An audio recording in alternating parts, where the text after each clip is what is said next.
Hello, ladies and gentlemen, and welcome back to another episode of the Sussman Original Show.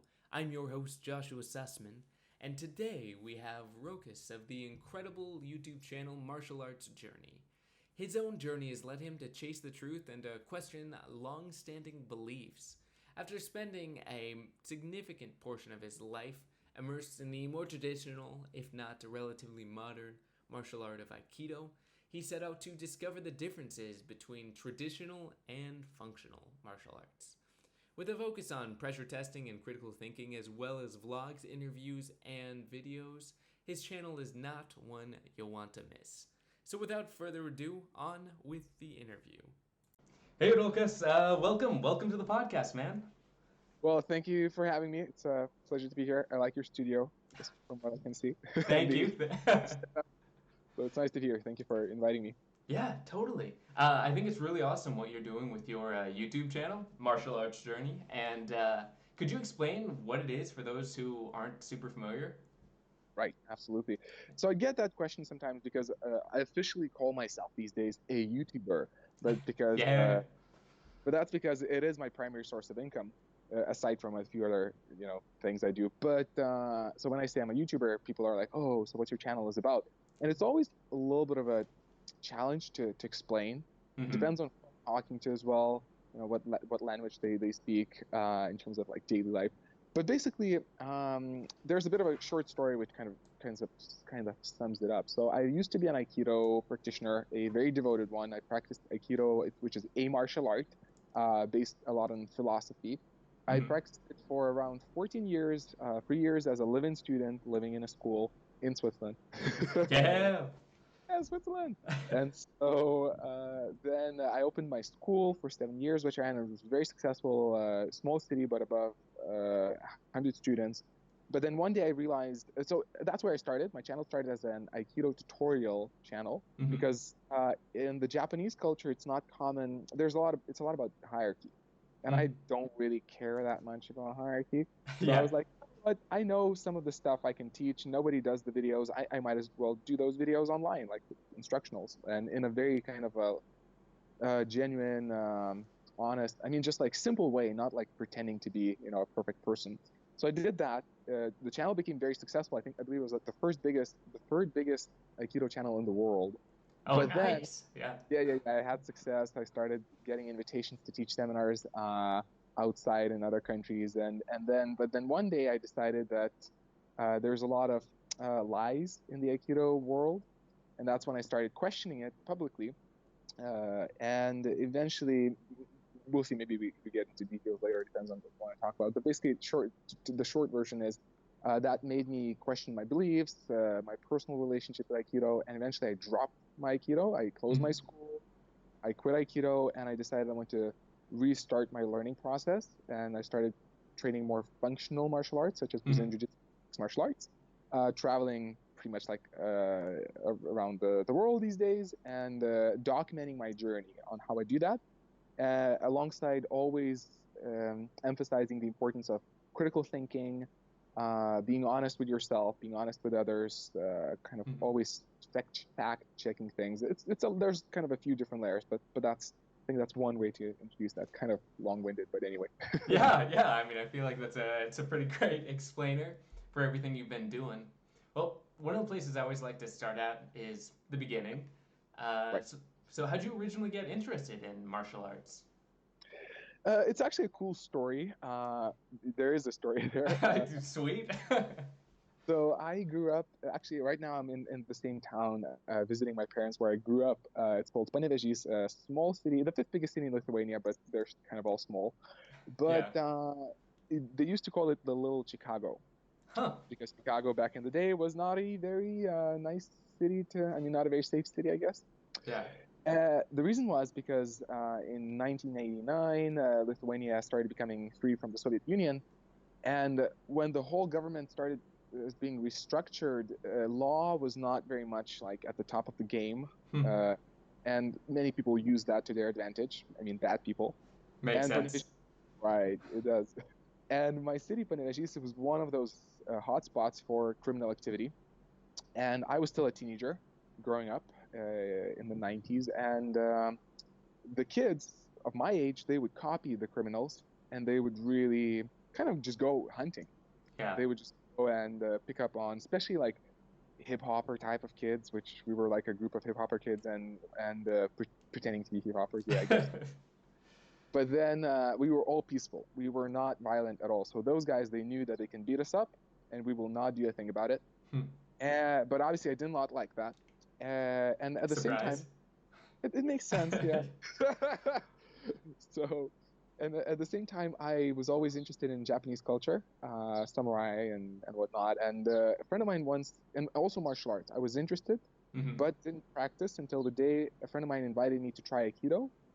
I tried it, and I loved it. It was just like perfect for me. The philosophy, the way it works, all the Japanese kind of elements to it, it's just like clicked with me. And ever since that day, I wanted it to learn it to protect myself and my friends, to develop myself as an individual. It was just like, it really synced with me, and I kind of just like went straight into it ever since day one. Yeah, I mean, that makes sense. That's awesome. Kind of a side note, but something that I've always been curious about, because I know that, like, at least in America, where I'm from, Japanese culture is pretty big, and it's got a pretty large following in all different aspects. But I've noticed, at least here in Switzerland, it doesn't seem to be quite as like prevalent.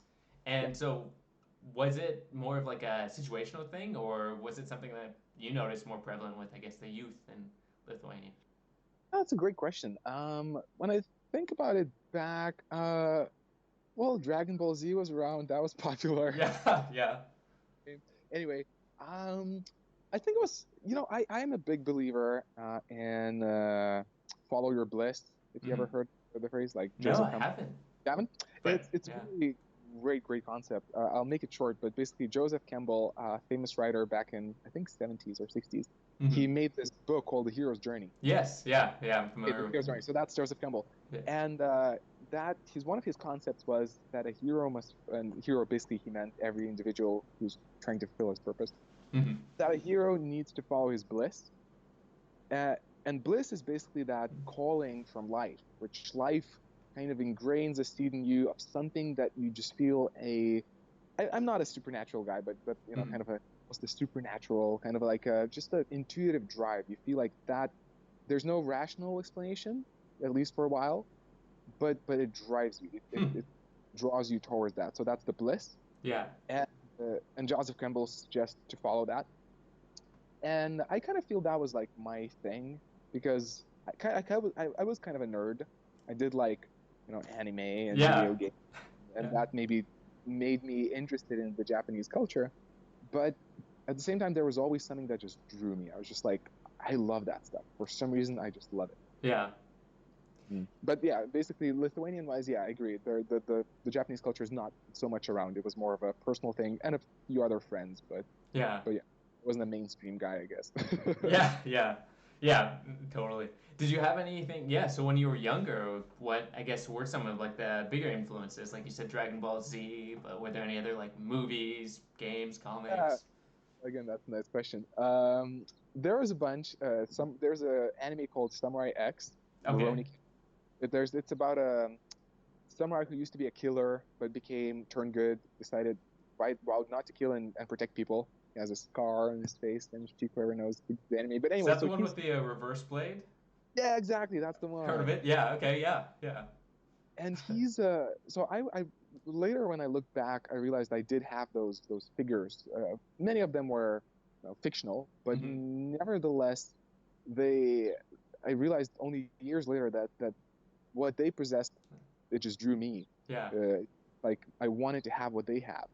And specifically Kenshin, the character of Samurai X, he was selfless, always minding others before himself, super calm, chill, but whenever he needs to defend or stand up for something, there's like no middle ground. It's just like it's on. So I love that. Goku from said Dragon Ball Z was always the character of just always wanting to be better. It's just like no matter, it's always striving to be more, training and being enthusiastic about challenge. I love that about that character, because many people are like, safe, and he's like, no, bring it on. Yeah, go even further beyond. Exactly. So I definitely like that. Later on, uh, I turned onto Batman, which is visible in my channel. Yeah. Yeah, people were So like, good. "I have a feeling you like Batman." I'm like, "Hell yeah, of course!" Yeah. Tattoos and T-shirts, and I'm a bit of a geek Ah, it's so there. good. Yeah, yeah. But Batman himself reflects to me. I'll plug in a quick story here. Yeah, yeah. So I was 18, just finishing high school, and in my country, it's you have to study. Hmm. There's no there's no middle ground. And After high school or in high school? after high school, you have to Oh, go really? to college or university. That's kind of it's non-questioned. Huh. It, as long as you have a certain an okay IQ, of course. Yeah. Is It's that by law or just like a cultural? uh, it's good you're asking because it's not by law, but it's kind of an unwritten rule. Yeah, Just like okay. everybody does it. Everybody. It's like you go to anything. Doesn't matter if you know the studies, if you want the studies or not. You have to study. Mm-hmm. And for me, I did not fit into that box. And so that kind of made me a bit depressed. I wasn't sleeping well, and I just was confused. Like, well, what do I do with my life, and how do I get around this? And then I watched Christopher Nolan's Batman Begins, Yeah. right? So good. And it was right, and it was all about that. It was all about the hero's journey again, but it was all about him kind of seeking more and not necessarily fitting into the structure which is designed for him, and also criminal activity, Yeah. which I'm familiar with. There were a lot of lines where I was like, he's doing it, I need to do that too. It's like I need to drop everything, go to the mountains, which actually ended up in Switzerland. That was funny because they were like ninja school, like. Yeah.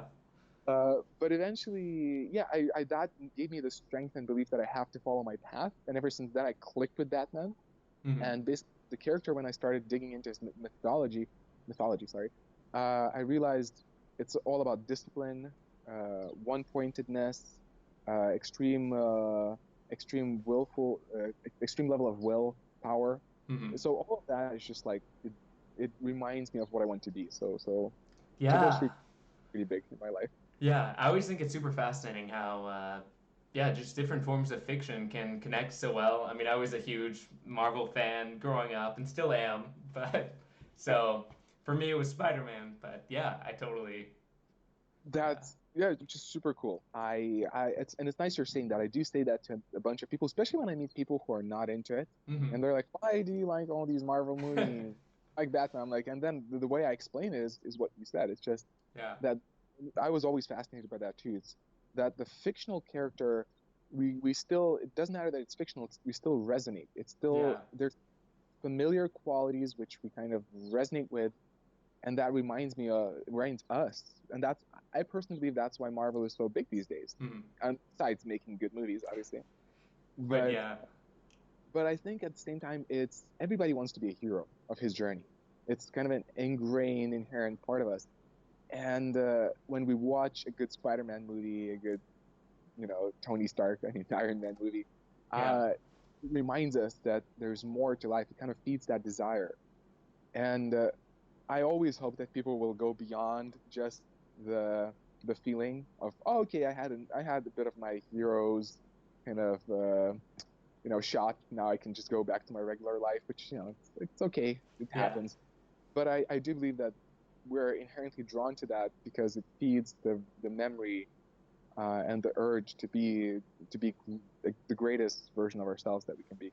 Yeah. Yeah. And just even, yeah. Yeah, totally. And it's kind of funny though, because even knowing that like something is fictional, for example, when you Mhm. see like Iron Man building a suit or whatnot, and you're seeing him using his own genius or intelligence or whatnot, it's like you can realize that's fictional, but also be inspired to, realize, oh, I can, I don't have to let setbacks hold me back or whatnot. And Absolutely, yeah, absolutely. it's, yeah.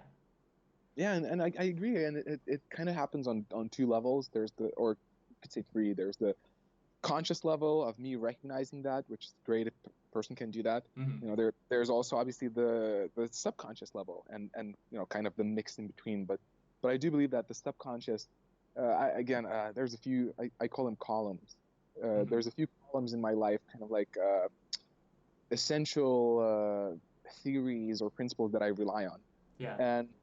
And one of those is the trust, the belief that, and it's kind of almost science-based, actually. I read a bunch of books about it, but that our intuition is the subconscious mind, which knows way more than we do.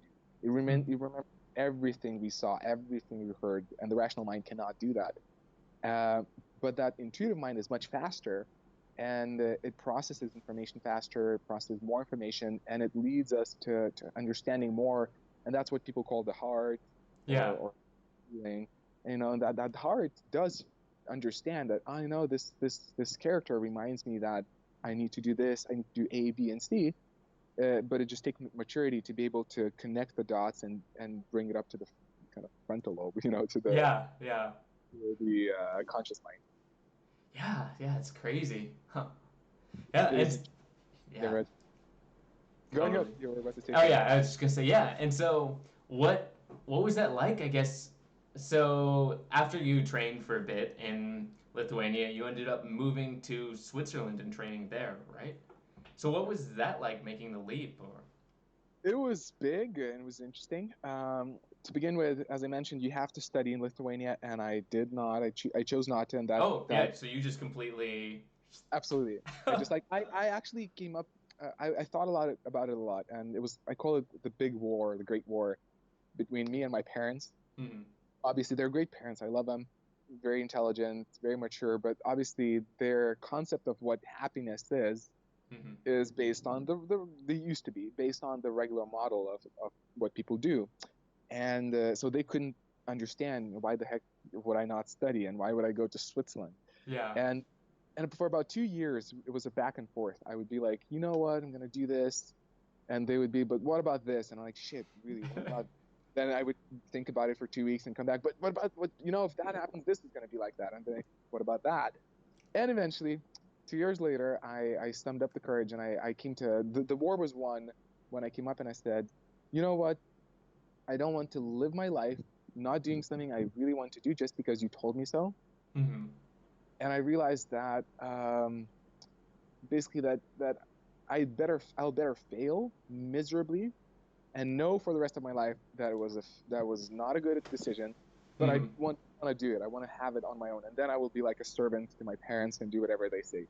Yeah. And that's when I won the battle. But in the last stages of it, I thought life is short, carpe diem, and right, and and I came to my parents and I came to my mom. I remember that day very well. I said, you know what, I'm gonna quit school, and she's like, Rokas, do you realize you have like 6 months left? Can't you just stay there for do that and then do whatever hell you want, but please finish your school? I was like, okay, I'll do it for you. So I did. I finished my school.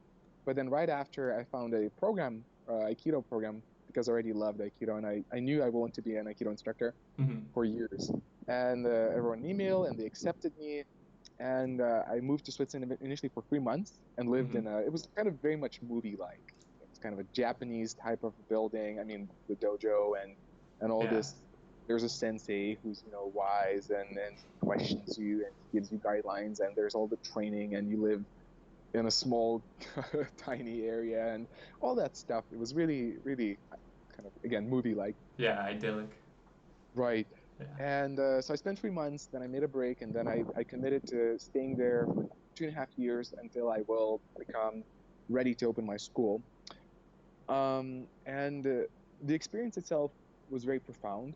I learned a lot. It transformed me. I was not the same person that I as I came, and a lot due to my former Aikido instructor. Mm-hmm. Because he was not just a martial arts school; it was a kind of a self-development spiritual school. Okay. Yeah. Right. So there was yoga and meditation as well, and all the traditional spiritual teachings, and there was a lot of content there.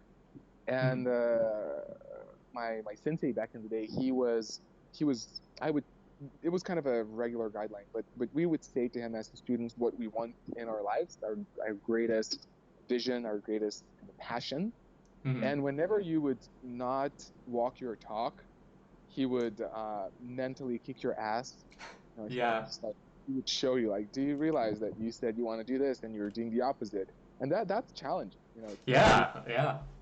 Right. So you're kind of naked and transparent in front of him, and I have to be honest. There were moments where oh shoot, Oh, this is this. Sorry, no worries.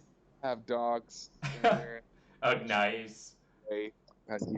Anyway, It's okay. so What's yeah, your dog's yeah. name? Well, sorry. What's your dog's name? Uh, One is Grinch. I have two. Oh, Grinch, like the one who stole Christmas because he yeah. stole Christmas. He was born during Christmas. It's okay. And the other one is Inaya. That's her, I think. Oh, They're I'm a dog person. oh, you need to. Cats, they're okay. But anyway, so to finish up the story, so I have to be honest, there were moments where I almost cried, especially in the initial stages where I just like, it was just almost like a mental breakdown of Yeah. being exposed to your limited beliefs and just your own sense of limitations. But after living there for 3 years, I felt everybody, including my sensei, saw that I'm ready to open my school, and then they just said, "Just get away from us. You know too much. Just leave us alone." Joke.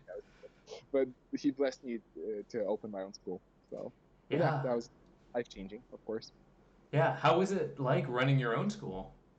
Like, It was very interesting. First of all, because I was 22 years old, which is mind blowing for me now that I look back. yeah. Uh, when I was running the school then, I thought it's all normal and kind of like, yeah, self-evident, whatever. And some people would tell me like, "Are you? What's your age?" I'm like 22. And they're like, "Really?" And I'd be like, "What the heck are they freaking out about? This is like Yeah, it's just normal. nothing Everyone does special. it. Yeah, this is like everyone does it." And then now I look back, I'm like, shoot, that was pretty cool. Yeah. uh, but despite all of that, so that was a challenge because my life's perception of what's reality about was still very immature, very idealistic, Mm. obviously from the background I come from. And yeah, I had no relationship with money. I had no clue how money works. Up to this day, I don't care about money. But Yeah. back then it was terrible. I would be like, oh, 2,000 for rent? Yeah, whatever. I have no clue what that is. I'm gonna make it, and I did. It was Yeah. fine. As far as I did well, but the challenging part was people saw me up as they saw me as an authority, authority figure, but also a mentor. Mm-hmm. And on some levels, I was able to guide them and to be there for them, especially from the philosophical perspective. But when they would come for marriage advice, I was like, well, I have no clue what you're talking about. Yeah. I don't know. And also on another level, again, having little life experience, I didn't expect what people are capable of, and nobody was really bad, but I was expecting everyone to be as pure and honest as I was, and that's when I started seeing the reality. After a few years, I was like, oh, actually, people are not, you know, as I hoped them to be. Yeah. But that was a big lesson for me. That I think that's the most memorable experience of kind of learning the ropes of reality through running the dojo. Mm-hmm. But it was good. I mean, it was tough working. I mean, teaching every day and so much. You have to always be inspired. My philosophy is if I teach, I have to teach the best possible session every time. I don't Yeah. just do stuff. So, but it was enjoyable at the same time, and I do know that some people's lives changed because of the work I did, and that means the world to me. But obviously there were ups and downs, and there were a lot of things to learn there. Mm-hmm. So. Yeah. Yeah. That's pretty. Yeah. Crazy. Yeah, What? Yeah. pretty crazy. Yeah. What would you Yeah.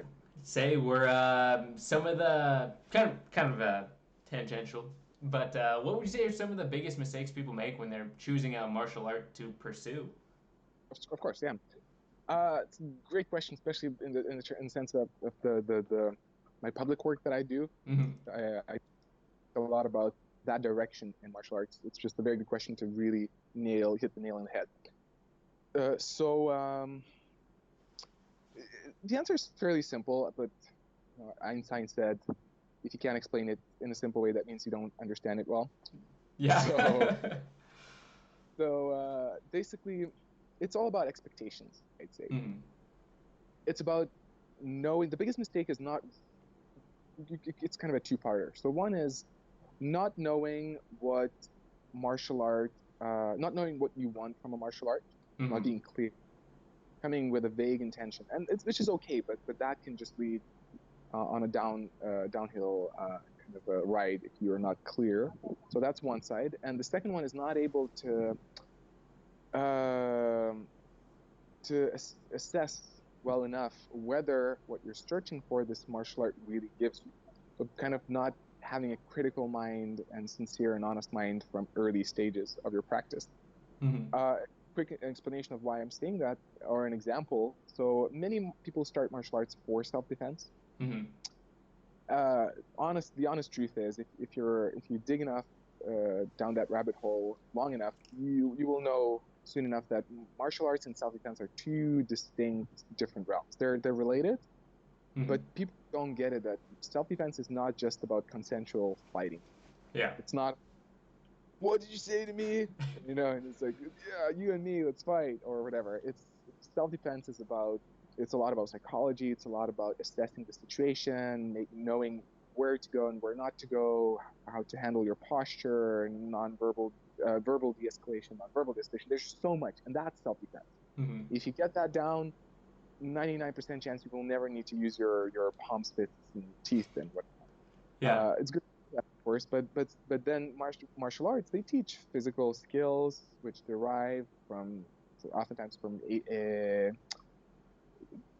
Asian culture, and it's a whole mixed bag of a lot of things. And if you want purely self-defense, usually people come with the desire for self-defense and then they start to earn other things. But if you come purely for self-defense, you're coming to the wrong place. That's the issue, that's the mistake that many people do. And then the second part of that is if the person comes down and oftentimes martial arts schools will tell you they are teaching self-defense. And there's a difference between what I call explanation and justification.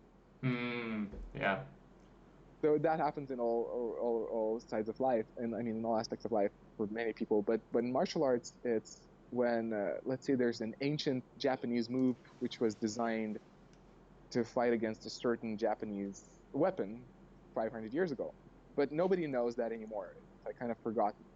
And then the instructor doesn't know that either. But then the student comes and says, why do we practice this movement? And then the sensei, he's forced to come up with an answer. Most times people don't say, I simply don't know. Yeah. They just what could this be? And oftentimes it's a passed on answer from teacher to teacher. It's like, oh, this move is if someone attacks you with a swinging, spinning punch, and then you do this movement, although it's not true, but it's a justification. It's like a justification of trying to come up with an answer which will satisfy the questioner. But an explanation is what I said before. Oh, it's an ancient movement which actually is not valuable anymore, or actually I don't know, or actually my sensei told that this is like that, but I'm not sure if that's true. That could be more of an explanation. Yeah. But in martial arts, a lot of justifications, and if a person does not turn on the critical mind and just kind of has no filtering process, somebody told me that, and I swallow it right away. I don't chew on it. I don't think about it. I don't fact check it online. You can, and not that I haven't been there. You swallow so much stuff that eventually just starts to make you a little bit kind of, a little bit, what's the right word there? Maybe you could suggest your English. I don't know, like, you get my point. Like disillusioned or. Right. So anyway, those are the main mistakes people do when choosing a martial art. It's not assessing what they want and whether they are really getting. And if it's health, if you want health, even then, not all martial arts are healthy for the joints, like sitting on your knees in Japanese culture, very common. For us, it's terrible. Stuff like that. So you have to be even careful about that, even in yoga too. But I'm sorry, am I losing you? Gotcha. It was. So you have to be careful about that too. But okay. So being careful about that too. But if it's health, if it just makes you feel good and you want to feel good, go for it. Anything can work for you. One of my other columns is the right path is the one which works. Hmm. And if it does the job, if you get the results you want, any martial art can be good. You just have to be honest about it and Yeah. sincere, knowing the limitations. So what was the journey like for you, I guess, as you started to move away from Aikido, or what prompted that? Was there any specific instance or a series of things? Yes, absolutely. It was kind of cracking some holes were cracking up and slowly already. Mm-hmm. And I was always very sincere and honest with myself, and that naturally transfers to other realms of life. Yeah. And so, in all my honesty, I would see some holes in the plot of Aikido and what people told me what it is and what it's not. I really wanted to believe them, but sometimes I'd be skeptical, cautious, Mm-hmm. and especially when I started teaching and people would ask me questions, and I would have to answer, and I started asking myself, is this an explanation, or is this a justification that I heard and I'm just passing on? Yeah. And I realized a lot of it was justifications. And when I started searching for explanations, even more plot holes started opening up. So I was conscious that Aikido is not really an effective self-defense martial art. That's I would say my personal opinion. Mm-hmm. Some people would disagree, but I stand firmly in that belief, Yeah. in that discovery conclusion. Anyway, so but then when I started publishing online content for tutorials, Mm-hmm. some of the people would be like, "Oh, this technique, you're doing it wrong," and not that I'm perfect or whatnot, but they would argue about the smallest of details, like the angle of the foot and whatnot, and yada yada yada. Yeah, and And I would semantics. get frustrated, and yeah, right, and I would get frustrated, and I would say to them, "Do you realize it doesn't work anyway?" It's like, you're never going to use this technique in your whole life. Why do you worry about the details? What's the difference? It's like, that was like the bottom line, the Yeah. ground for me. And I realized too many people in Aikido world, through being online, connecting with those people, I realized too many people have wrong assumptions. Mm-hmm. And I decided, you know what? I got sick and tired of it. It's time to clear things up. And I made this what you consider to be like a sacrifice. So I knew Aikido does not work in mixed martial arts. Mm-hmm. Now I know that pretty much no single martial art would work in mixed martial arts, but especially. And I found this mixed martial arts practitioner, MMA guy, Mm-hmm. who I had to convince like for 3 days. I was like, you know what? I need you to beat me up. And he's like, what? Can you repeat that? I'm like, yeah, I need you to kick my ass. I'm going to try to defend myself. I know you will kick my ass. And we're going to record it, and I'm going to put it up online. Nice. And he just couldn't get me. He's just like, I had to meet up.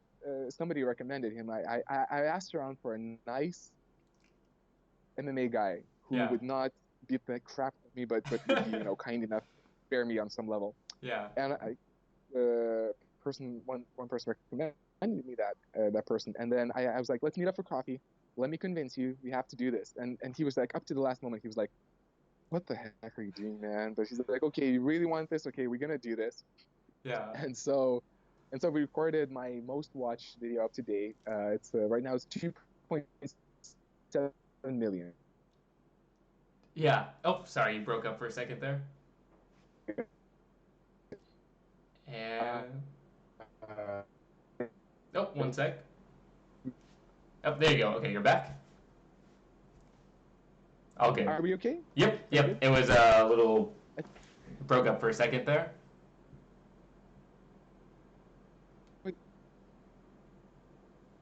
But Skype. Okay, let me see. Maybe I'll move a little bit, or All right, I can hear you again. Having some okay, technical wait. difficulties. No worries. I'll just move where the internet is better. All right, total. No worries. Yo. Boom, boom. I'm going inside. Музика ще китmanka. Не ж типу інтерв'ю дада, жена. Файна бути тебе музика. Ача. Sorry, my native tongue. No worries. Okay. Yeah, we should be good here. Okay, so where were we? Sweet. It Okay, broke. Yeah, it broke up right when you were talking about your most watched video. So basically, yeah, I stepped into the ring with a professional MMA fighter.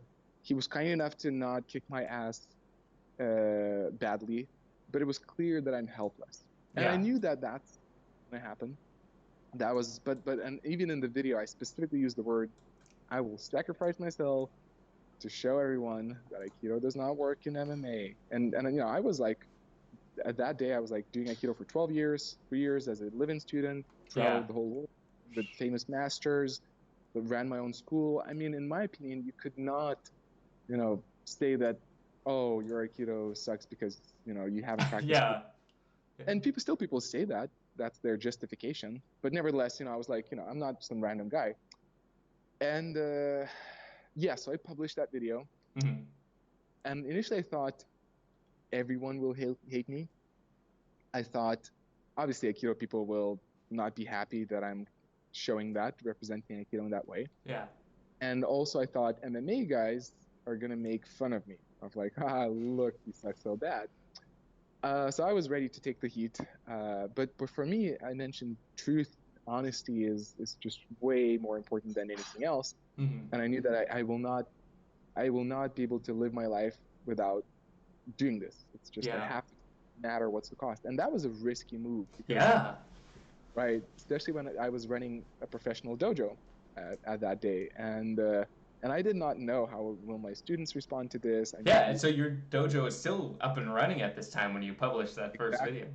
exactly. It was like the prime, kind of the peak of the dojo experience. So yeah, but I said screw it. Mhm. Truth truth is more important than anything. And so I published that video, and to my surprise, well, the Aikido people, yeah, a lot of them obviously not happy about me. It's like people don't like to be challenged or questioned.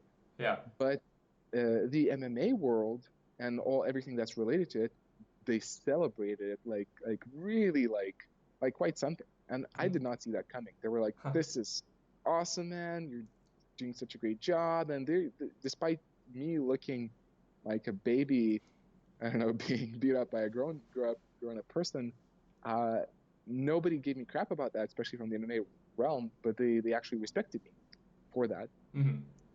So that kind of opened up a realization to me that, especially the fact that, um, especially the fact that the Aikido people still did not, a lot of them still did not accept that this is the proof that Aikido doesn't work. Mhm.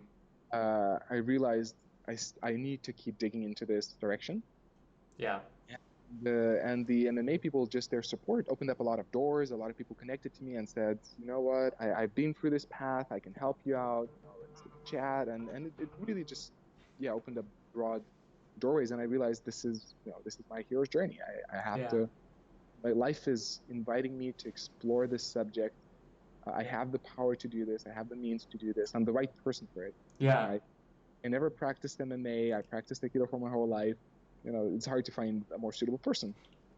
And that's for me, that's a sign that no matter how uncomfortable this journey may be, Mhm. because obviously, especially at the peak of that experience, questioning Aikido, I got a lot of hate. Yeah. Yeah. Yeah.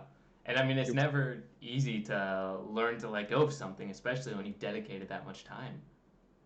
of course, and as I mentioned, I think I mentioned eventually I closed I closed my school, Mhm. which was interesting. It was an interesting step because that was kind of like losing an identity first, Yeah. honestly. Uh, but at the same time, it's life led me to it. I felt like this is the right thing to do. It doesn't matter how I feel about this. Mhm. The question is, what's important? What helped you decide upon that? Because closing your school, and I imagine, and as a pretty major source of income, it's a huge step. And I feel like so many people are Yeah, out there who have kind of that one thing that's maybe holding them back, but they just yeah, aren't yeah. sure. Uh, I think what helped me is that I was always a all or nothing type of person. Mm-hmm. So I don't like to do things halfway. Mm-hmm. And the more, especially at the end stages of teaching Aikido and being in the heat of questioning it and just finding more and more plot holes that people just ignored. Yeah. And I saw a lot of also mentality issues from the Aikido people, and I questioned that. It's a whole subject, but basically, like a short version is, I believe that belief in justifications starts to numb down your critical thinking, and I believe critical thinking is an essential quality for any life situation, like politics, relationships, like choosing your life's work. It's just essential. Your character traits, etc., etc., etc. And I got concerned that Aikido is not necessarily supporting critical thinking, but doing the opposite, which is just scary. And I realized I started having trouble teaching it to my students, although they loved it. Yeah. My parents were shocked when I decided to close the school in one single day. Oh, wow. Like, oh, let me think about that for a week. Yeah. So I was teaching classes, they loved it, but I felt like this is not real. This is not true. I mean, I don't feel sincere and honest when I teach. I would be sincere and honest, but I felt like I'm pretending. Because I did not believe in it anymore, and I was doing it without any sense of passion. And I get really frustrated. And that evening after the class, I sat down by a lake. I said, you know what, I need to figure this out. And I asked myself, I kind of pushed away. I used to do a lot of meditation, so I kind of have a good hang of how the brain works, how my brain works. And so I pushed away all my personal beliefs, all my personal attachments, and everything. And I asked myself, being objective, what is the right thing to do here from a bigger perspective, per se, from life's perspective? And the answer was clear to me. It was like, you have to close your school. Yeah. It's like as simple as that. It's like you're done. And also, too, what the person that did suggest that to me is a person I admire and respect a lot. One of my current mentors, Matt Thornton, founder of an organization called Straight Blast Gym. We had some conversations. I interviewed him online a couple of times, and it was like brilliant. It was just he was where I was years and years ago. Huh. And he's very very knowledgeable, intelligent, well-read, and stoic. He practiced stoicism. Where can people find that interview? It's on my channel. So if you type in Martial Arts Journey, the name of the channel, and Matt Thornton, it should be the interview should pop up. I think the first one is called Questioning Your Martial Art, which is like one of the, I still consider up to this day, one of the best talks I ever had. Awesome. So it's a good one. Well, I'll try and link it below in the YouTube video description. So we had that talk, and it just, everything he said was just the perfect thing at that moment that I needed to hear. And at the end of the conversation, he was one of the many people I interviewed as experts in the field of martial arts and self-defense, and where I sought wisdom, which I still haven't developed yet myself, about what should I do with my Aikido, what it is, what it's not. And at the end of those conversations, I would always ask, so what's your advice to me, like in terms of how should I continue my Aikido journey? Knowing all this chaos here. And everybody would be polite, and they'd be like, well, you try a little bit of that martial art, try a little bit of that, play around with this. And Matt, as straightforward as he is, he's like, I think you should quit Aikido. I was like, what? Is that the advice? And he's like, but he continued. I liked it. I loved it, but it was I did not see it coming. And he said, so you should quit Aikido. And the explanation he gave, he said, life is short, which is one of my fundamental beliefs as well, fundamental thoughts. And time and energy is limited. And you can only spend that much energy investing into something. And if you're investing the energy into something which is not giving you back, again, what we spoke about before, it's not giving you back what you really want, it's not the best method to get, why would you do that? And so that definitely made an inception, That stayed with me. But I did not think about it seriously until that day. And when I asked myself, what should I do? I realized that's it, close the dojo. And the interesting moment was, first of all, here, I do trust life. I believe that there is a certain intelligence in life, that we're not just random chaotic particles, bumping into each other, but things make sense on a certain level. And so I had faith and knowing also my skill set, my work ethics, I knew I will make it. I Mm-hmm. knew I will be fine. I thought, well, YouTube, I might just do more YouTube, but I wasn't sure exactly what I will do. But I decided first I still need to close the dojo. I don't need a kind of a fail switch. Like I didn't have like a plan B. Yeah. I was like, I have to do it and that's it. So I closed the dojo, and then after 2 weeks, I realized what's my next step. But Yeah. for those, I was just like, I know this is the right thing to do. It doesn't matter what the consequence is. You know, truth is truth. Mm-hmm. That's it. That's all that matters. What's the worst thing that could happen? Like, Exactly. It's like you don't. One thing I say, you don't die from starvation in first world countries anymore. yeah. So, so yeah, that's kind of how I closed the dojo. So what did you end up deciding on pursuing next? Right. So we're getting so much fresh. So this period happened less than a year ago. Okay. In either August or I believe in August. Yeah, last August. So it's almost a year. Yeah. So then I did not know what I will do. I was just feeling into life, looking at, and I knew that YouTube will be a big part of my life because YouTube was already becoming a foundation in my life, and I knew if I will put more energy into it, that it will support me. I wasn't there yet, but I saw. At this point, were you training other martial arts, or? I was training some Brazilian jiu-jitsu. Nice. And also, I'm very much a bucket list person. Mm-hmm. I like tackle bucket list points. I did like a lot. Yeah. but so for me, to one close friend of mine, I recently said, for me, there's no difference between a dream and a plan. You know, it's like there's some people that just dream because for the sake of dreaming. For me, it's like if I said my dream is that and that, 90% can happen. So one of those things I realized during that period after the Aikido versus MMA fight, an inspiring video. Later I realized, you know what? I'd like to do an MMA fight one day, like a full-on drop into the octagon, beat the crap out of each other, and also because it was just so foreign to me, and violence was never my thing. And I wouldn't say MMA is necessarily really violent. It's not about violence, as maybe confusing as it may sound, but still, it was just so foreign to me. It was not in my blood. Although I realized I always wanted to be a fighter, I just never got a chance to do it before. So fighting an MMA fight was on my list, on my bucket list. But I was troubled because right now I'm turning 30, and that's old for MMA. Yeah, it's on the older side, but Right? It's on the older side, but there have been older fighters. It's like you can still be okay, but you're kind of on the late side of things, especially in terms of starting. Like if you practice like MMA for your whole life and you're 30, it's fine. But to start MMA and do like professional fighting, that's a bit of a challenge. So I was concerned. I was like, time is running and I want to have that fight. But I was like, if I train 1 to 2 times per week, that's going to be a long time. And then one day, by accident, I saw a post, an Instagram post, which Matt shared. And Matt is the coach of John Kavanagh. Okay. John Kavanagh, coach of Conor McGregor. That's the simplest way to introduce him. Yeah.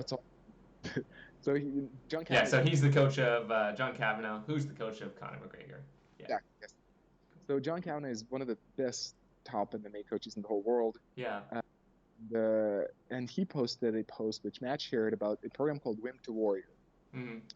That's a program. Wimp, W-I-M-P. Yeah, like wimp, 60. Yeah, exactly. Attractive word. Anyway, so Wimp to Warrior, meaning you turn from a weak person to a fighter, and it's a commitment of 6 months, 22 weeks, training every day at 5:30 a.m. And eventually, at the end of the program, you have an amateur fight, MMA fight between each other. Yeah. And I saw that article, and I was like, damn. This is like, it's ideal. This is like, I need this. I'm not going to waste time. I will train with professionals. And it just like clicked. It's on my bucket list. I saw that this is like, this is perfect for me. And so it's a funny moment of the story that I thought Ireland is not that far from Lithuania, where John Kavanagh is. And I wrote to Matt saying like, oh, I saw the Winter Warrior program because I sought advice from him ever after we had interviews. Like every significant thing I would do, I'd be like, Matt, what do you think about this? Mhm. I said, I'm thinking about Winter Warrior in Ireland. You know, Yeah. maybe a good idea. What do you think? And might have been an intuitive thing, but also too, I, I always hope Matt doesn't learn this story. But partly out of politeness, I thought, well, I'll just mention, Portland, because I thought it's just way out of my reach. Yeah. This Portland, it's just like I didn't expect that there's any chance for me to go there. Mm-hmm. But I said, you know what, it's might as well. I'm asking Matt, so I'll mention both Dublin and Mm-hmm. Portland. Because so they were doing multiple camps, or Yeah, it happens all over the world. There's okay. friends in different hotspots, and there was one in Portland, one in Dublin, and other places. And I thought, well, Dublin is close, makes sense. But I also mentioned Portland just like because I'm connecting to Matt. And Matt's answer, as stoic as he is, it was, "You like Portland? It's a nice city. Come in October." And I was like, "Sold, done, deal." My mind was blown because I always knew for some reason I will go to the States for a short while, but I never knew why, when, and how. Mm-hmm. And I was like, it's destiny. So 2 months later, Matt helped me organize a place to stay, and he really helped me out to make it happen. And eventually, I was there. And for 6 months, I trained there, had my fight, and I came back to my country for a little bit. Some exciting things happened too after that, but I trained in 6 months in Portland. Had a fight. Came back only like a couple of months ago. I think my life is growing at a fast pace. I sometimes get lost in what happened when. But but it's a very fresh, recent memory. And now I'm on to the next stage. I'm getting ready for the next stage. Yeah. It's very close. I'm starting my next stage in 1.5 weeks. Oh, very close. Right. Yeah. But right now I'm kind of in between that period and the next. Yeah. So I guess we'll take a moment to talk a little bit about the training. How was it? Was that your first time in the States? Yeah, as crazy as it was for me, because I knew so many Americans, so many of my friends were Americans. My Aikido mentor, he was from California. Also. Right, exactly. Yeah. Oh, you're from California? Yeah, I'm also from California. Yeah. So West Coast. West Coast? I mean, yeah. Where? Santa Cruz. Okay. It's Bay Area. Yeah. Okay. Yeah. Nice. I've been to San Francisco, LA. Not much else in California. Anyway, it's all connected. It's a cool place. Yeah. It is very cool. So I first time in the States. I always felt that as I mentioned, that I will go there. I'll have to go there. Mm-hmm. Portland too. This, if you might have known the slogan. Or what was the slogan? Sorry, I missed that. The slogan is they stole it from Austin, Texas. But the saying is keep Portland weird. Oh yes, I do know this slogan. Right. And but I'm weird as well. Yeah, as my we in Santa Cruz we stole that slogan as well, so it's keep Santa Cruz weird. I guess there's a bunch of those weird cities. And I'm a weird person. I mean, I don't fit into standards. So I really felt at home. The community at SBG is really amazing. So many intelligent, and I think it kind of since Matt is the person he is, I feel he draws certain people towards him, and people shape themselves in that certain way being around him. Like there's a famous philosophy professor, Peter Boghossian. He was recently on Joe Rogan's podcast a couple of times. So he's there training jiu-jitsu. Oh, okay. They're friends. So that kind of explains what type of people gather there. It's not the martial art, meatheads. Yeah. What was his name again? The philosophy professor? Peter Boghossian. He recently made a big thing which made the news of actually he's teaching about critical thinking, which is like same level. He made this big investigation with his partner where he showed up that the structure of certain universities, or it's difficult to explain. I'm not, it's not my expertise realm, but basically he exposed that some of the institutions that universities rely on are not objective. So it's pretty big. It made the news and everything. Yeah. But yeah, so the person like him, he's going training there, and obviously a bunch of other people. So I really felt at home. The training at 5:30 was a drag. It's not my thing. I promise never again. I could do it. Yeah. You know, I'm a person who, if I said something, that means that's the way it's going to happen. There's no difference. So I got up. I never missed a single training for sleeping in. Yeah. But it was just like, I'm not made for it. Yeah. It So sucked. it sucked. It sucked. I would go to bed at 7 and fall asleep at 12. Anyway, Hmm. so that was not ideal, but the training itself was really good. I love my coaches and Matt. Sometimes I would go to Matt's classes, Brazilian Jiu-Jitsu. It Hmm. was perfect, ideal type of training that I wanted. It was more about. It was not like copy me, but it Hmm. was this is the essence of it, Hmm. and now go do your thing, which is like my way. Yeah. Yeah. So yeah, it's top notch. I learned a lot, and definitely like there's a video which a lot of people liked. I made a vlog while I was there, where I said it's called "I'm not afraid of being attacked anymore," Hmm.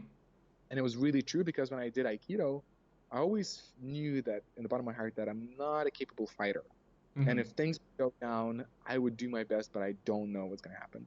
Yeah.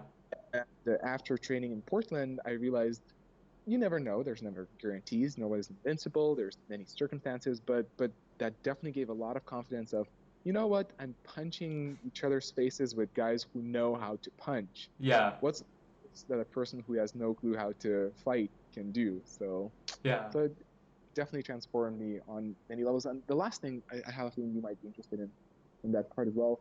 I was also exploring the difference between femininity and masculinity. And Okay. Yeah. I feel men are deviating from being established in their masculinity, being well balanced, and Hmm. I was more kind of in the feminine side of things for in my own personal life with the Aikido, Yeah. and MMA helped me kind of rediscover the balance between my masculinity and femininity. So it was really Yeah.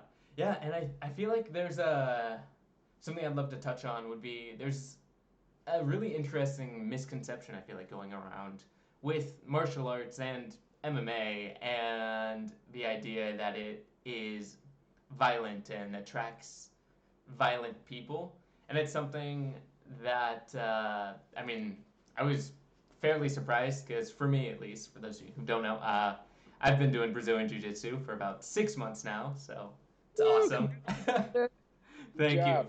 Thank you. Just got my first white stripe, but it's Nice. good.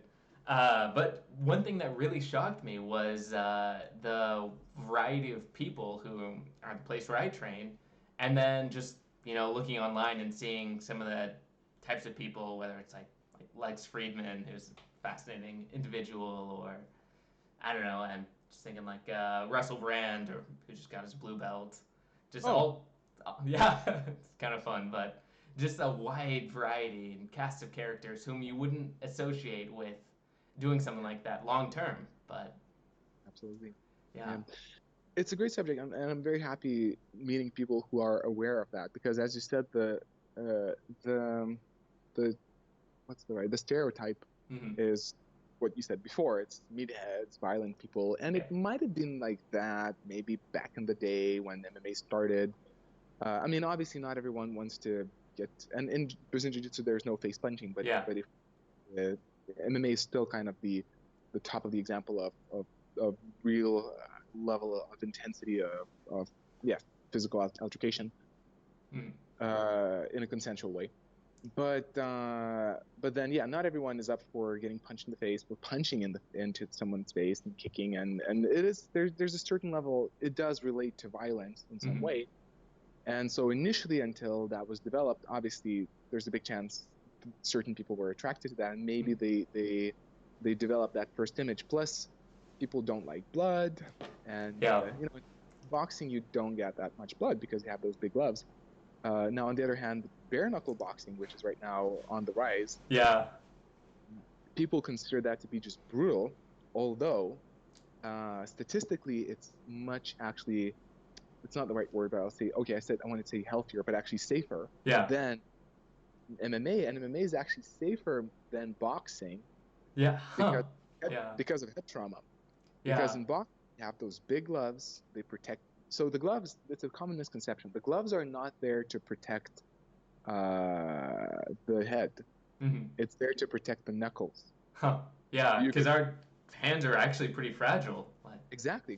Like the last big bout that happened of bare knuckle fighting, the Artem Lobo against Paul Magnani, who was I think 2 times world champion of boxing, mhm. he broke both of his hands. Really? I So didn't hear. Oh man. it Yeah. turned up later. But yeah, so it's to protect your knuckles, not the head. Hmm. In boxing, all you hit is the head, which is really bad, obviously, for the head. Yeah. In MMA, you have submissions, you have kicks, and the gloves are smaller. So already, actually, the danger is decreased. And if Hmm. we go further and go to bare knuckle boxing, the head trauma is even less so there because you can't punch with full force. You really have to calculate your punches. You avoid the head Yeah. because it's bone. So actually, it looks bad because the knuckles they it's easier with skin. It's easier to scrape a person, Hmm. so you get more blood and Yeah. you More look cuts. And exactly. But actually, it's safer than boxing. So so that yeah. but I was this weekend I was in Stockholm and it's really good. I was filming a very high level seminar. Hmm. It's organized by a well-known karate YouTuber guy. Anyway, so there were some top of the game people coming to teach, and one self-defense expert Hmm. I knew of already in the past. He was giving examples teaching self-defense that he suggested slapping someone Huh. instead of punching. Yeah. Well, it's again a misconception. A slap can be as powerful as a punch. Not everyone knows that, Yeah. but slapping because in people's perception, third-party view perception, a slap is less violent than a strike of a Huh. fist. Yeah. I mean, it makes sense. Right. How if you view that? Yeah. Right. So, and in self-defense, you have to consider what happens before the fight, during the fight, and after the fight. And after Hmm. the fight is police come and you have to explain yourself. You look at CCTV, and Yeah. if you use fists, people will consider oftentimes that you were the one who Aggressor. started the fight. Right, aggressor, exactly. If you use the slap, which is as powerful, there's not much of a difference. You can Yeah. really do that with that slap, but people consider that to be less violent because of how it looks. Yeah. So Huh. the That's pair crazy. Yeah. it is. It's really fascinating. It's again human psychology. I But guess that you the same better work happens. on my palm strikes then. I know there's. I think they're starting to do this jiu-jitsu tournament with palm slaps Yeah. to get less violent. But Huh. honestly, some people already are speaking up that, dude, you're not doing anything less violent. Yeah. This is less violent. Oh So, man. so the parallel here is that boxing, for example, looks less violent than MMA. MMA Hmm. looks violent because there are sometimes you get the blood, Yeah. but in reality, it's a sport. It's a sport as any other, not necessarily as any other, but as other combat sports. Yeah. It's it just has that impression. So it's really a lot to do about the impression, and also to MMA people, the ones I've met, and I met some UFC fighters, professional fighters from other realms, like top of Hmm. the game, some of the nicest people I ever met. Yeah. Some of the nicest. I mean, obviously, forget about the entertaining side of let's make money and let's trash talk. Yeah. It's business. It doesn't mean that person is that way. In reality, most of them are not all of them. You always have bad apples everywhere, but most they're just so nice. And my explanation is because both Brazilian Jiu-Jitsu and MMA and combat sports, they really take care of your ego, Hmm. Yeah. right? Because you're not enhancing your image there, you're getting it destroyed by better people all the time. Yeah. Yeah. So you're faced with your limitations. You learn that you're not the best in the world. You'll probably never be the best in the world, and basically it just makes you humble, which is great. Yeah, and like one of the things that I remember always kind of stuck with me was that George St. Pierre quote, him saying how he loves training but he hates fighting. And this Yeah, is like a guy who's the best in the world. And exactly. And yeah, and also one surprise to me when I started getting to know the world from the inside out, coaches and Mm-hmm. professional fighters. Uh, Before I had this idealistic image of, kind of idealistic of, these fighters, it's all their passion and it's all about, them proving themselves to be best, et cetera, kind of movie Yeah. stuff. And the reality is, most of them are there for money. It's a Hmm. job. Yeah. Most of them don't want to get head trauma. They don't want to get hit. Some of them, they don't necessarily want to damage other people, but that's how they buy their bread, Yeah. and they play the game. It doesn't necessarily mean their nature is violent. It's a sport. It's a game of tag in the essence. You're Yeah. with your fists. You're That's not, actually, yeah. yeah. So Combat you're tag. not poking eyes. You're not Yeah. fighting, and violence is. It looks violent, and I can't say this has nothing to do with violence, but I can't connect the bridge here. But I believe it might have been John Kavanagh who's speaking, but there's a definition to violence, Mm-hmm. and I believe violence. I think that was it. It was from his book, a really nice book, by the way. So that violence is when one person inflicts physical pain or inflicts, well, let's say damage Mm-hmm. without the person's consent. Mm. That is violence. Yeah. Husband beating wife, mugger attacking an innocent person. That's violence. Yeah. Guys stepping into the ring, preparing for that for years and months, and knowing exactly the rules, fighting based on the rules, uh, knowingly and consensually, Mm-hmm. and only until a certain point until they're stopped. Technically, it's not violence Yeah. based definition of it. It's Yeah. just violence. So Yeah, one of the things that I've kind of been actually thinking about in just like the past few weeks or so have been the difference between violent movies and action movies. right, Because I yeah, feel because when you watch someone like Jackie Chan or Bruce Lee, and a lot of those movies are really fun, especially like Jackie Chan, where it's yep, like, yeah, he's beating people up, but it's not a hyper violent, crazy thing. And I kind of look at like, especially like Brazilian Jiu Jitsu is kind of like that, where it's a yep. fun sport to do, and I don't when I'm rolling with someone, I don't think, man, this is really violent and this is crazy. Yeah, Like, right, absolutely. Yeah, no, I agree. I agree. It's again that human perception, and also to the lack of critical thinking in people, the lack of double checking and having a few different levels mm-hmm. of kind of, so why do I believe this to be true? Why do I say that this? What's my source of knowledge? What am I basing this on? Yeah. And if you're honest again with yourself and you call MMA, let's say you call MMA violent, and you ask yourself why, and then the answer, whatever answer you come up with, probably will be kind of a half-baked answer. Mm-hmm. It'll be like, well, it looks, violent. It's Yeah. bloody. Well, bloody is blood. Is bloody equal violent? And stuff like that. Is a doctor who's cutting off a leg off a patient to save him, is that violent? Yeah. Yes. Looks That, violent. yeah, Is I it? mean, yeah, it's an No. interesting point. Yeah. Right. So people just don't take enough time to look at it uh, fully, and also too, we tend to judge what we don't know. I keep making this joke per se that there there's no racist who personally knows a person of another race well. Mm-hmm. Yeah. There's no homophobe, who knows a gay person well. It's just they're afraid of them and they hate them because they do not know them. Mm-hmm. And there's an interesting quick story from John Kavanagh, again from his book. We know each other personally now, but Mm-hmm. it also gives out a lot of nice information. What's this book called, if you remember?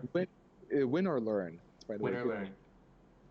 Short read, but sweet and really nice. A lot of nice things, especially about MMA and what it's really about. Mm-hmm.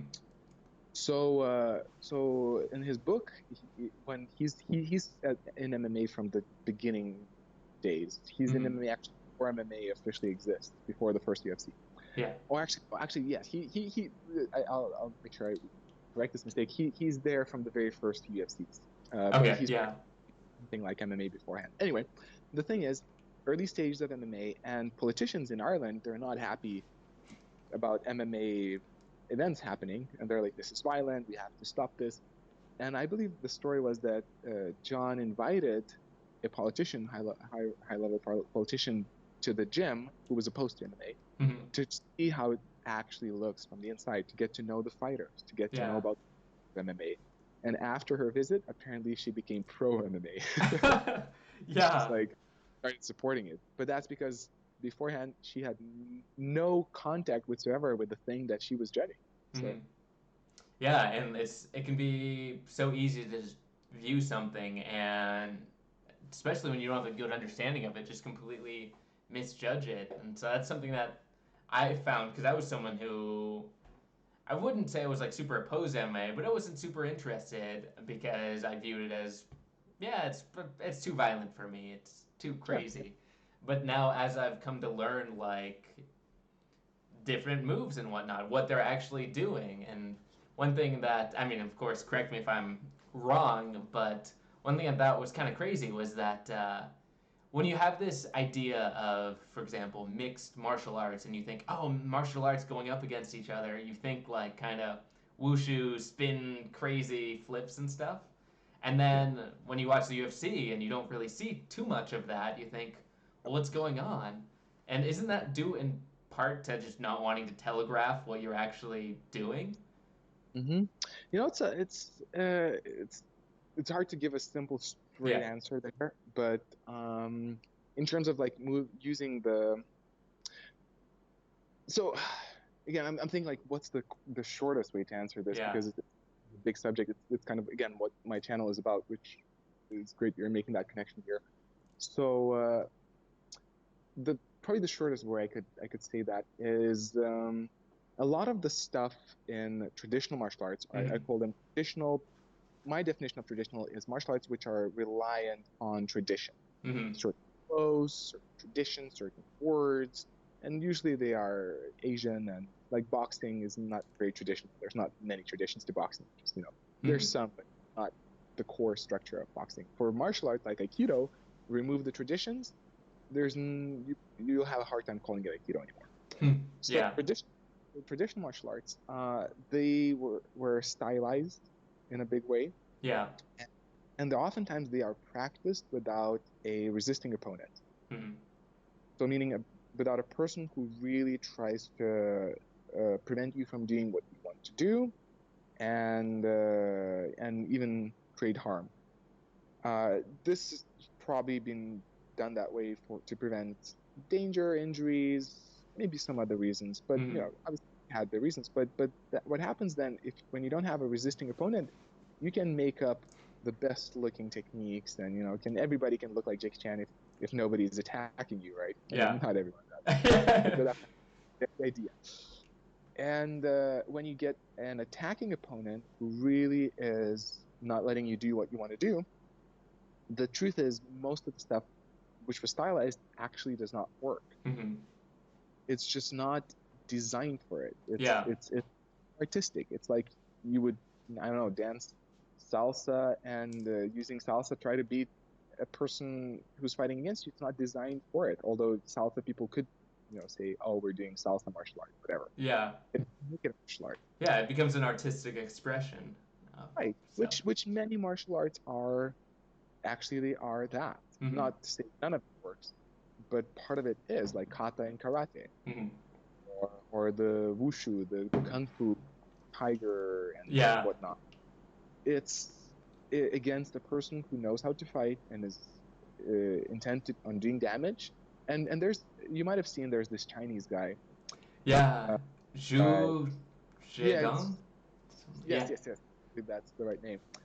He's all about that. He goes to all these grandmasters of all these elaborate stylistic styles of martial arts, and they do not stand a chance, because for years, it doesn't mean they don't have skill in that style. Yeah. And he is a MMA fighter for those who Yeah, exactly. haven't And seen and he's actually not a very good MMA fighter. He's just a decent MMA it. fighter at best. But not to demote him. He actually, Yeah. Yeah. but that skill that he has, is way more than enough to completely destroy the stylistic fighters, because they believe, and the issue is that they believe actually that it works, but they never tried it. And then that's again the missing element of traditional martial arts or critical thinking. Like even today, a quick one, I get these messages all again and again, and just today I felt like engaging for the sake of science, I guess. Yeah. And the guy wrote to me, it's like, hey, I did a Wing Chun for a few years, and I know how to really make it work. Do you want to meet up? I'm like, and usually I don't write back anymore because I get the same message all over. But today I was just like, you know what? I'll challenge him. And I said, now, why do you believe your Wing Chun is better than everyone else's? Why wouldn't I go to the best grandmaster of Wing Chun? He's like, oh, because they don't know better. Because they don't practice the real thing. I'm like, how do you know you're practicing the real thing?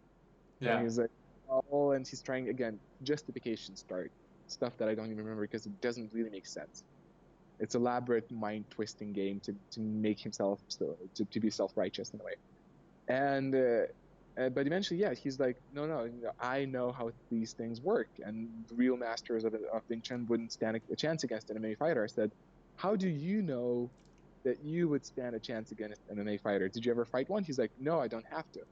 And that's such that's such an essential flaw in rational thinking and critical thinking. By the fact that you never, it's like, have you ever heard about Dunner and Kruger's effect? Yeah. Do you want to explain what it is for those who might? Yeah. Dunner Kruger, two scientists, were fascinated by the fact that some people. I use the example of X Factor, or is that's the thing, right? The X Factor. Or the what? Sorry, I missed that. American Idol, I guess. Yeah, X Factor. Yeah, American Idol. Yeah. Right. So where singers come down and try to impress the judges, and sometimes you get those singers, quote unquote singers, who are just bad. They're beyond bad, and it's entertaining to watch it because it's kind of fascinating for the mind, like because it's a common thread. They believe they're very good. Oftentimes they're like, I'm going to be the next Michael Jackson, and then he's like, he does terrible. And Dunner and Kruger saw that effect years ago in different realms, and they asked why. Well, what's the common thread? And the answer is when you know it, it's almost self-evident.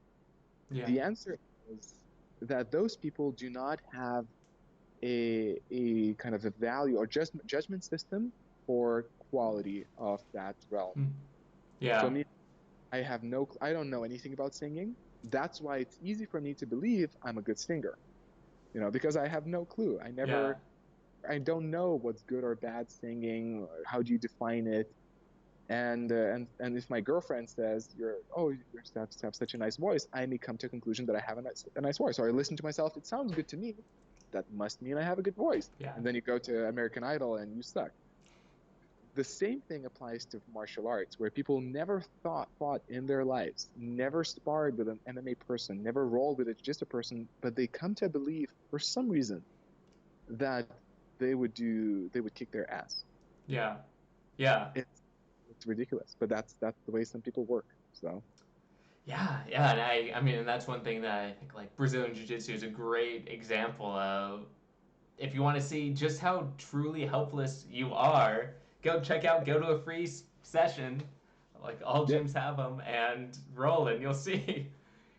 Absolutely, it's such a healthy experience, and that's why I love Brazilian Jiu-Jitsu, because I feel it naturally draws you to develop critical thinking, because it's a lot of Jiu-Jitsu. Not to say that Jiu-Jitsu is perfect or there's no black, but a lot of Jiu-Jitsu is, on the bright side, it's an expression of truth in the martial sense.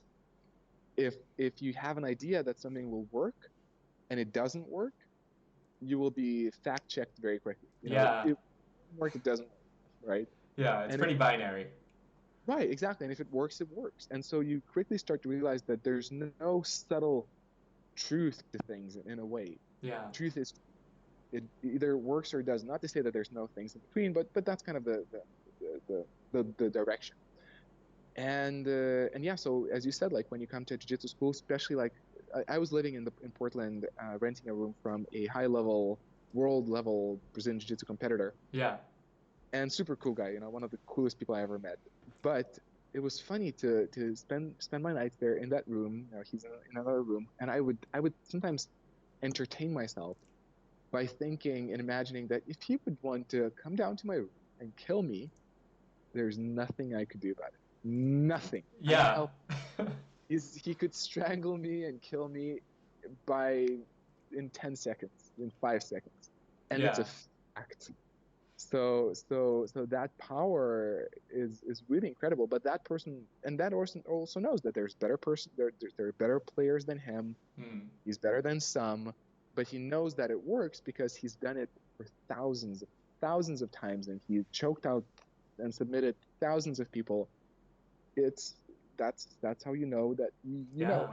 Yeah, and I think one of the reasons why it can be so healthy is, at least for me, it makes me realize just how off my presumptions were. I mean, it's not like I went in thinking, oh yeah, I'll be able to give this guy a good fight, but even still, seeing how off that is, and it makes me now want to go out and try some striking martial arts or whatnot, and because I realize, wow, if I'm this bad here, where else am I just completely off base at?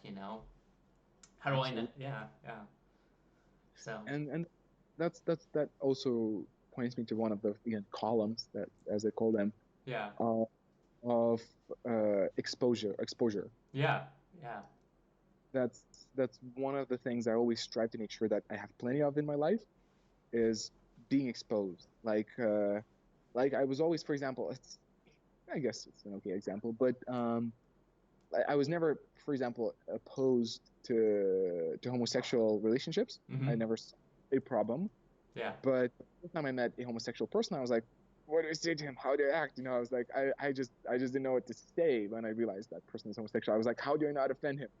But yeah, but I realized some of my best friends, they opened up and turned out they were always homosexual, yeah, and did not change. They're the same people. Some of them are the coolest people I know. They were and they still are. yeah, And time with them, just you start to realize there's no difference. It's like whatever. It's just they like guys, or these yeah, girls like whatever.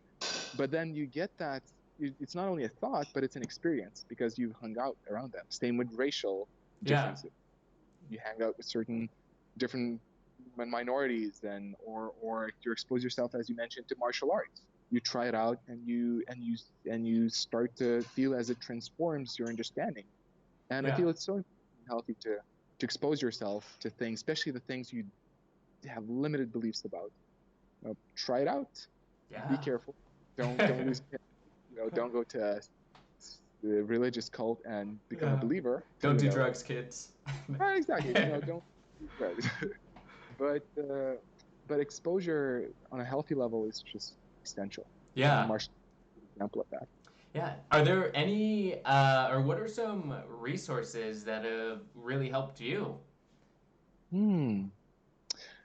Good question. I guess yeah, we could start with, I uh, suppose, books, if there's any great books you yeah. can recommend. Okay. Yeah. Yeah. Now that because I was thinking directly about books too, and I was just like, what book did I read? But yeah, there's a couple of books that I'm very fond of. A big book that made an influence on me was Always Start with Why. It's Always start with why. Yeah, it's a book by Simon Sinek.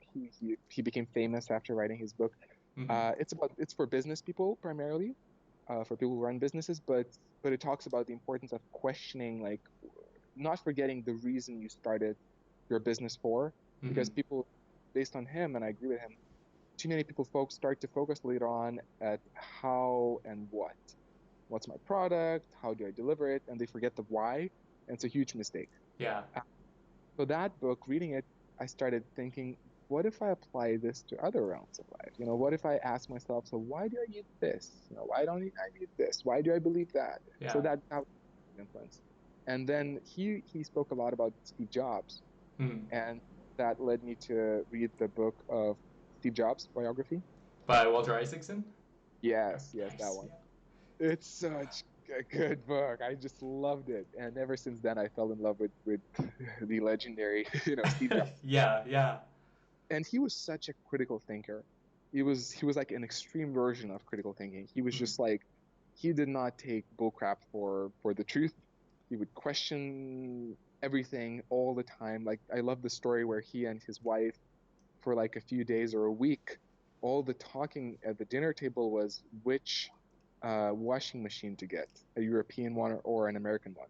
So meaning you have to dig down and ask so many questions to be able to talk about this simple decision Yeah. for days upon days. And that was how his mind worked. And that inspired me to also become more, just, more curious, more inquisitive Mm. in terms of, why do I believe this? Why do I do this? Why do people act that way? And that's, I think those two books were some of the core fundamental books which made me Yeah. dig into the critical thinking. Hmm. Yeah, yeah, that's cool. Have you found any other practices to be beneficial towards your training? Other things like yoga or meditation or I don't know, who knows In, what else? right, in a way, many people don't know that I am actually a professional yoga instructor. Oh, really? I used to be, at least. I used to Yeah. teach yoga professionally, and I know the ropes of yoga from like the spiritual side to the physical side, Mm-hmm. meditation as well. But so I'm familiar with those realms, and they were useful Mm-hmm. to a degree, like flexibility or just conscious body awareness, Mm-hmm. being able to know how your body moves and how to pick up the things that other people teach you. But are we talking more specifically about martial arts or in general? Would you Um, both work. say? Okay. But I don't know. Well, I mean, I did a lot of different practices. That Yeah. exposure side, I would, if I had a chance to try something, I would. Like, for Yeah. example, especially I mean, love is kind of, it's a love-hate relationship. But what I'm talking about is going out of my comfort zone, Yeah. Yeah. And I mean that's a practice in and of itself. Just very much. saying True. yes. Yes. So that leads me to do many different things. Like, recently I did wakeboarding because I knew Nice. I don't like getting wet. So so I was like, I have to do this, and I loved it. I liked it. I mean, it did not become my thing, but I Yeah. did it at such point where I was like, now I can stop doing it because I know I don't have any issues with it. Yeah. So yeah, like, if I get challenged, I take the challenge and I do it. So I have a bunch of things which I tried, but in particular, my common practices were Aikido, yoga, meditation, some martial arts. Mm, yeah, but otherwise, other things are just like on the side. Yeah. Yeah, that's cool. And what about creative influences? Who's been big influence on you? Hmm. So one way to answer the question is from my teenage years.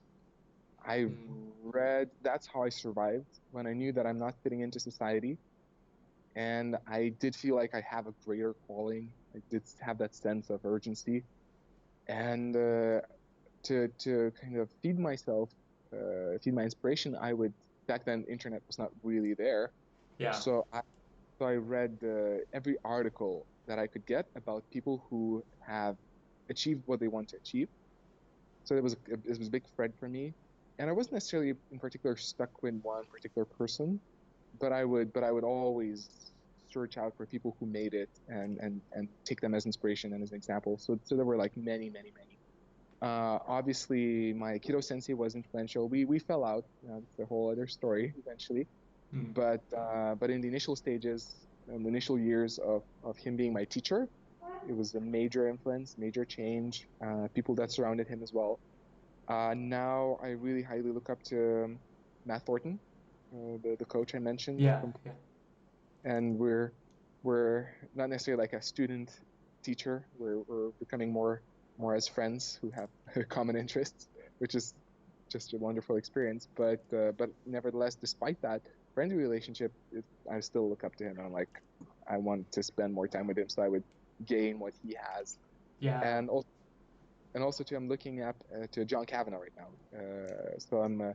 It's something I haven't told anyone yet, but it's not. I guess I didn't have enough time. So basically, I mentioned I'm going to the next stage in 2 weeks. Yeah. I'm moving to Dublin, SBG, Ireland, to train full time with his pro team, Coach Kavanagh. Really? That's awesome. It is. So being with him, I'm filming stuff for his channel. for the past few weeks. So we developed a friend relationship, and that's our deal. I will film stuff for him, and he will train me. So That's yeah, so awesome. it is. It is. When it happened, I just like my mind was just blowing all over the place. But yeah, but nevertheless, of us knowing each other in person, the way he looks at things and acts and just he has something that I want. Yeah. I do want to spend more time with him and just like take a little bit of him into myself. So I think these are the main people that I'm thinking of consciously. And obviously there were these stories about famous people who did this and that, but I think these are people that I admire and take as role models. Yeah. Yeah. That's awesome. That's really cool. Yeah. Yeah. And finally, one of the final questions I like to ask is, are there any creatives out there, maybe folks on YouTube, who you'd like to give a shout out to, who you think might be rather underrated? Huh. Interesting. Yeah, sure. I mean, yes. You caught me off guard. Yeah. I'm just thinking what's the best way to go here. So, well, first of all, I consider myself still to be on the way. Yeah. But I think what's troubling me, why I had difficulty saying a direct answer, is because I do believe that eventually, if you're bound to make it, you will make it. Yeah. That's like, this is not the right, maybe not perfect time to speak about myself, but I'll just use that as an example. Yeah. Well, and I think So one thing that's kind of yeah, interesting is that even underrated is kind of an interesting term, because you can be huge in one circle, and yet everyone outside of that circle will have no idea about you. absolutely, Yeah. absolutely, that definitely happens. Like for me too. Yeah. Like I travel the world, people recognize me in the streets. It reached that phase, but obviously, those are the people who've done martial arts. Yeah. People who've done martial arts. Some for some reason got a bump into me, but most of them are like, so what do you do? Yeah. So but one example I wanted to give, it's a common thread in my own life. I call it the sense of a visionary, or kind of the quality of visionary. I feel that some people have that. I would not be surprised if you've bumped into that experience yourself as well, where I would come to my former partner and I would tell her, I would see a vision. I was like, started YouTube, have like 1,000 subscribers, and I'd be like, just click with me. I'm like, you know what? I am going to, I'm going to make a living from this. And this channel is going to influence the whole world. And this is going to be the central theme of my life. And she's looking at me and she's like, what the heck are you talking about? And I'm like, don't you see it? And it's such an early stage, but I see it. Yeah. And when I look at some of the YouTubers, I like to say that if you reach 10,000 subscribers, that means you will reach 100,000. If you reach 100,000, you will eventually reach a million, because you're starting to get the hang of things. So I do see some YouTubers who are on that way. So to give it a direct answer, there's Icy Mike. Yeah. Hard to hurt. Hopefully we'll meet somewhere close to next year. He invited me to visit him in Florida. So we know each other, haven't met yet, but I have a lot of respect for him. I think he's great. He made a funny video about me. Yeah, yes, I did see that one. It's okay. Everybody laughed from me. Like, well, I don't know how to feel about this. Right. I mean, his impersonations are just spot on. It was top notch. So he has like a bit less subscribers. Someone I have a close relationship with is Liquid Cadmus, I believe. It's a weird name for a channel. But his name is Santiago. But he's a Taekwondo guy, high level Taekwondo guy who applies stuff to MMA. But at the same time, the reason I'm hesitant about specifically using that as an example, because I don't think he's focused on becoming big. Yeah, and it's not everyone's focus. Right. Yeah. Right. So it's like, whether he needs that shout out or not, that's the question. But yeah, those two guys, and then there's the people I'm in connection with is Ramsey Dewey. Yeah. And then there's we met with Jesse Enkamp, karate nerd. Yeah. So I was in Stockholm. I was filming his seminar actually, and yeah, we met like a couple of weeks ago by accident, which was crazy. Man, Anyway, it's life is funny crazy. how yeah things like that just happen. It was weird. It's like, do we still have 5 minutes? I think it's Yeah, completely yeah, okay. So I'll make it quick, but it's just mind blowing. We're just like yeah. laughing out. I mean, take as long Okay. as you want. I'm always super fascinated to hear. That's just crazy. It is. So coincidences. So I was 3 weeks ago, I believe. Again, my life is so fast paced that I lose track. For me, it seems like things happened longer ago, and it's just like recently. Anyway, so a few weeks ago, I was in London filming an event for John Kavanaugh, Mhm. a Bellator event, like UFC but less. Yeah. Anyway, so I got a list of items. The video is called "How to Spot a McDojo." It's a funny video. I knew it'll be big, but the list was not mine. It was a person who wrote a comment. And I was like, "Oh, this is a nice list. Is it yours?" He's like, "Yeah, it's mine." Sorry. No worries. And I asked the guy like, "Can I use the list?" And he's like, "Yeah." I published the video on Friday, and soon enough, I get comments. Do you know that this is Jesse Encomb's list? Yeah, I'm like, I would never do such a thing. I feel bad. I feel terrible. Because I used his list now and Yeah. I didn't credit. And he writes on a comment on the video, yes, this is my list. And I have a high respect for him. He's a great individual from what I knew of him. Yeah. And I was like, damn, sorry, man, and everything. And he's like, no problem, I get it. And suddenly we're like clicked together. I'm like, wow, such a nice guy, I'd love to meet him. That was my thought. I thought maybe I'll fly to him, make a video with him someday. Yeah. And now, now listen to this. The next day, Saturday, and Jesse's from Sweden. The next day, it's a Saturday. I'm filming the event. Yeah. I'm in the building of the event in the backstage, and I see a fighter with a T-shirt, Oliver Enkamp. Yeah. And I'm like, I did not know that, that's who he is, but I was like, oh, that's weird. Jesse has the same surname. Such a weird coincidence. Yeah. And then I walk to a hallway, and I see a guy who's passing by who looks like Jesse. And I'm like, what the is this? I'm like, take out my phone, go into Google, Jesse Enkamp's brother, MMA fighter. Yeah.